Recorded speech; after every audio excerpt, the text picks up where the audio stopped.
Eu lembro do meu falecido avô perguntando por que você se decidiu pelo budismo, por que você achou que o budismo era algo importante e para você, né? E muitas pessoas me perguntaram ao longo do tempo, e a resposta é sempre difícil, evasiva, não. Algumas vezes eu brinco com um elemento ou outro, né, que me conectaram com o Dharma, mas eu vou tentar dar uma resposta um pouco mais elaborada aqui, eu acho que não satisfatória, mas como eu venho refletindo a respeito disso há um bocado de tempo, eu posso compartilhar parte das minhas reflexões sobre por que esse negócio, né? Para mim.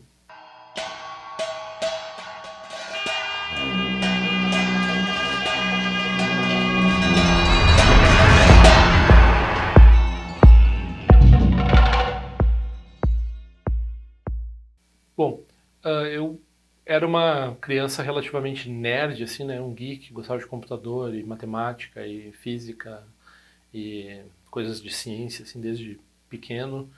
Mas lá pelos 12, 13 anos de idade, eu cheguei a uma conclusão definitiva sobre os limites do intelecto. Não me perguntem como, mas eu entendi que pensar não era suficiente, tomar decisões, refletir, fazer fórmulas a respeito das coisas, né? Eu fui examinando o meu próprio intelecto e fui vendo que tinha becos sem saídas, que não eram assim arbitrários, eram becos sem saídas definitivos com relação a certos entendimentos. Daí também, com a chegada da puberdade, eu comecei a me interessar por coisas mais espirituais, assim, porque, em parte porque era esse tipo de coisa que a gente conseguia dialogar com as meninas nos anos 90, né?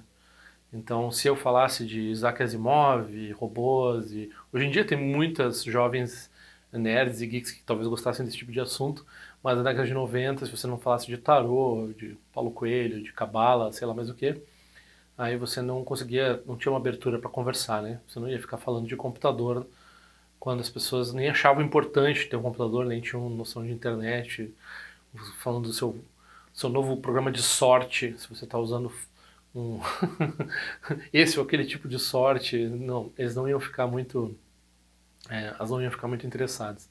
Então eu comecei a ler coisas de outras áreas e um dos livros que me pegou foi o tal da física, né? Então, claro, eu não recomendo o tal da física, nós estamos em 2020, nós não precisamos mais do tal da física, mas para um garoto de 12, 13 anos, no fim dos anos 80, né, início dos anos 90, era um livro que me abriu muito a cabeça e que falava um pouco do budismo. Então foi a primeira vez que eu ouvi falar das ideias mais profundas do budismo. Tá tudo errado nesse livro, não recomendo aprender sobre budismo nesse livro, mas deu para dar um certo interesse, né? Eu já era interessado na área de física, daí eu fui me interessar por essa área de budismo, assim. Mas, né, o budismo era aquela coisa esteticamente insossa, sem graça, aqueles monges amarelo, açafrão, sei lá, aquela vida ascética, né? E né, eu estava interessado no blues, no rock, no sei lá mais o que, drogas. Então o budismo não tinha nada a ver comigo. Assim. Mas a ideia do Prajnaparamita lá naquele livro me foi muito impressionante. Assim. Então, quando né, eu fui seguindo, estudando um bocado de coisas sobre o que a gente chama de ocultismo, sobre né, tradição hermética ocidental, esse tipo de coisa, e eu cheguei no livro do Mircea Eliade, que eu já falei num outro dia no canal aqui, esse livro Yoga, Imortalidade e Liberdade, que fala sobre certos aspectos do budismo Vajrayana e fala do Guru Rinpoche, fala de Padmasambhava, fala dos Mahasiddhas, né? Então foi ali que eu vim a conhecer essas figuras. E daí eu, por algum motivo, isso fez todo sentido para mim. Então até mesmo os nomes, quando né, fui lá no Alta Vista, se usava Alta Vista antes do Google, fui lá no Alta Vista, eu fui olhar uh, qual era qual era a forma desses seres, Padmasambhava, Guru Rinpoche. Assim, é isso mesmo. É isso aqui mesmo que eu quero. Eu não tive dúvida nenhuma, né? Então depois quando eu fui ver o cheiro do incenso, o jeito que as pessoas, a postura das pessoas, os mudras, né? Quando eu vi que essa tradição estava viva e no parque ali em Porto Alegre, eu disse, não, eu tenho que aproveitar isso. Então eu saltei nessa perspectiva que me levou à reflexão sobre o nascimento humano precioso e que me levou à reflexão sobre karma e interdependência, que é o que vai me levar a entender por que esses elementos foram importantes para mim. Então a explicação budista de por que uma pessoa se interessa pelo Vajrayana, pelo menos, é porque ela fez aspirações e prática, né, em vidas passadas. É o único jeito da pessoa achar. São coisas extremamente alheias às necessidades do samsara. São coisas totalmente, absurdamente peculiares, absurdamente próprias assim dessas tradições, que ninguém vai gostar por gostar. A pessoa, né, hoje em dia a gente vê algumas pessoas que gostam por exotismo, algumas pessoas que gostam por, sei lá, por várias, mas daí não dura também, né? Então a pessoa fica no máximo, né, se ela vai fazer um retiro, ela frita dentro do retiro, né? Porque ela está sentada ali pela motivação errada, então tudo dói no corpo dela, a mente dela rodopia, assim, ah, essas coisas de tibetano, isso daí não é pra mim, não sei o quê, não sei o quê. Então a pessoa vai, vai embora rápido, né? Não que isso, em certa medida, não aconteça com, né, nós, tipo eu, que eu já tenho uma perspectiva de que talvez eu tenha tido alguma aspiração e tenha tido alguma prática em outras vidas, como todos nós dentro da prática do Vajrayana nos pensamos mais ou menos. Então, nesse caso, a gente frita, mas por alguma coisa nos faz ficar lá, né? Então pode ser o cheiro do incenso, pode ser alguns aspectos assim, com o que nós geramos interdependência, com que é uma receita muito específica aquele cheiro, né? Essa substância, o Google é muito específico, né? O Google é uma resina que se usa em certos... É uma coisa, é uma coisa muito própria. Se a pessoa fez conexão com aquilo, quando ela reencontra, ela é como se ela voltasse para casa, né? Então, voltou para casa. E daí quando a pessoa reexamina a vida dela, ela olha para trás assim, tudo mais que ela passou e fez e tudo que ela teve contato, se ela olha com o olho de que ela teve aspiração pelo Dharma, ela deliberadamente reforçou essa interdependência com o Dharma ao longo de várias vidas, ela olha assim, provavelmente eu me deparei com a impermanência, né, por exemplo, a morte do meu pai bem cedo, não só por meu karma, mas também pelo meu bom mérito de refletir sobre isso em termos dos ensinamentos budistas. Então, é como tem essa... Por que a gente é homem ou mulher na visão, né, o ovo ou a galinha, né? Então, a visão... isso é uma piada que talvez quem já tenha ouvido eu falar, eu sempre falo sobre isso. Então, a visão freudiana do complexo de Édipo, né? Os tibetanos estão zilhões de anos na frente do complexo de Édipo, porque a gente só é do sexo que a gente é, do gênero que a gente é, porque a gente teve atração na hora da concepção e durante, né, a nossa formação pela, pelo, pelo pai do sexo oposto. Então, a gente só é homem porque teve atração por nossa mãe, e a gente só é mulher porque teve atração por nosso pai na hora que a gente viu aquele casal, né, no bardo, a gente viu aquele casal copulando e resolveu renascer. Então, essa perspectiva inversa, assim, ó, em vez de pensar assim, ah, eu tenho impulsos masculinos, então eu veria uma mulher. Eu tive impulsos por uma mulher e agora eu tenho impulsos masculinos. Então, eu me deparei com a impermanência jovem, isso é um mérito, isso não deve ser visto como uh, uma intempérie. Do ponto de vista do Dharma, é muito importante. É muito... como se, é como deixar uma herança para você mesmo. Assim. Você deixou uma herança de vários sinais ao longo da sua vida que aquilo não pode te levar para outra coisa que não seja o Dharma. Né?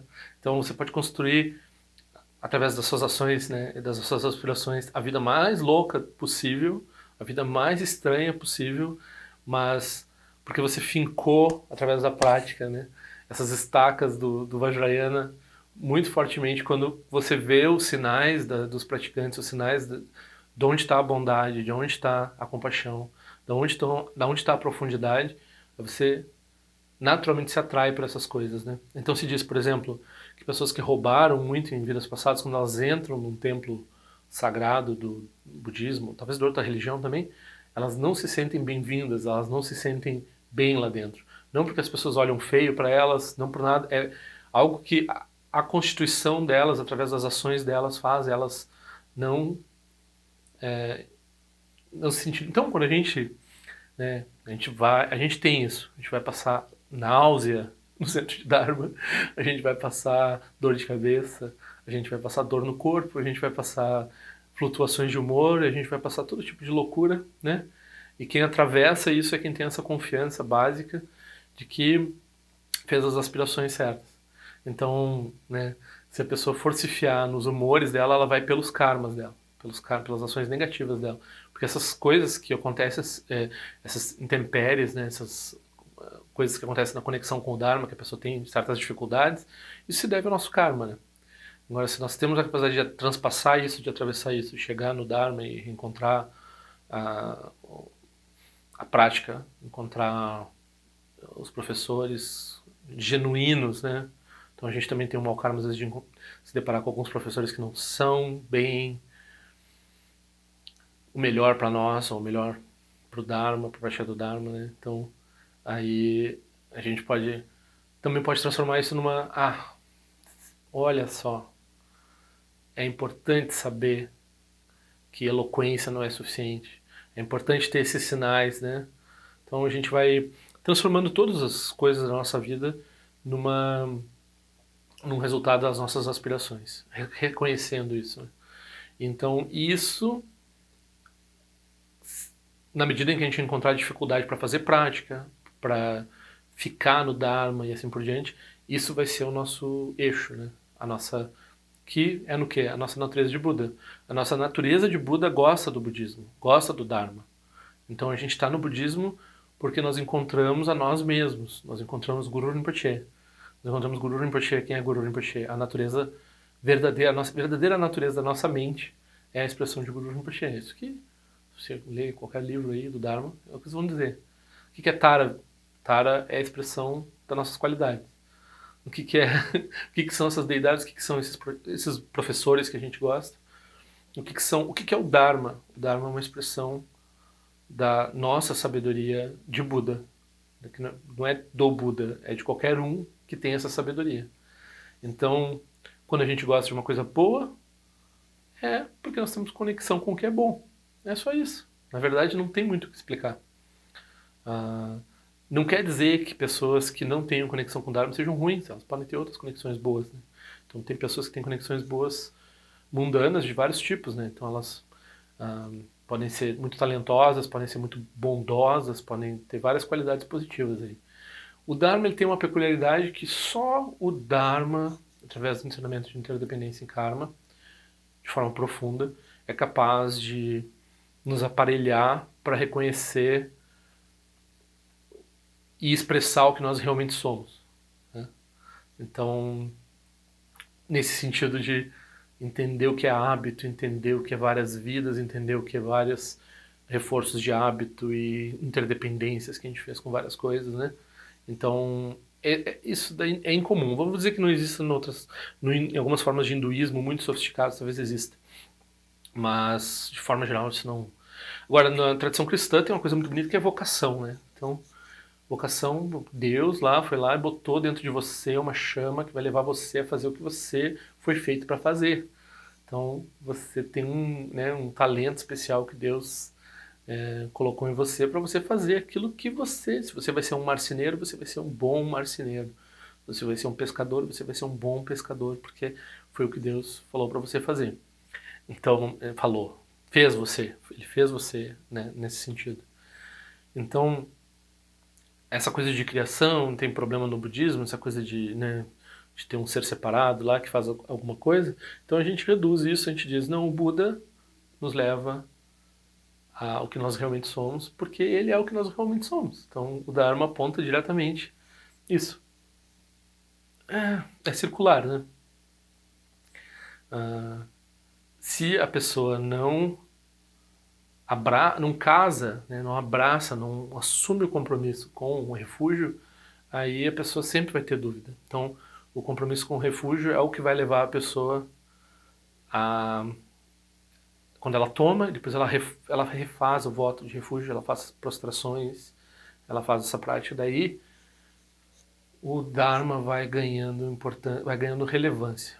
Se a pessoa desconfia que o Dharma possa ter relevância na vida, eu recomendo, vá, faça esforço. Faça esforço na prática até encontrar uma certeza indubitável na sua própria natureza, nas suas próprias qualidades, na sua própria forma de expressão, um benefício no mundo e assim por diante, através dos ensinamentos do Buda.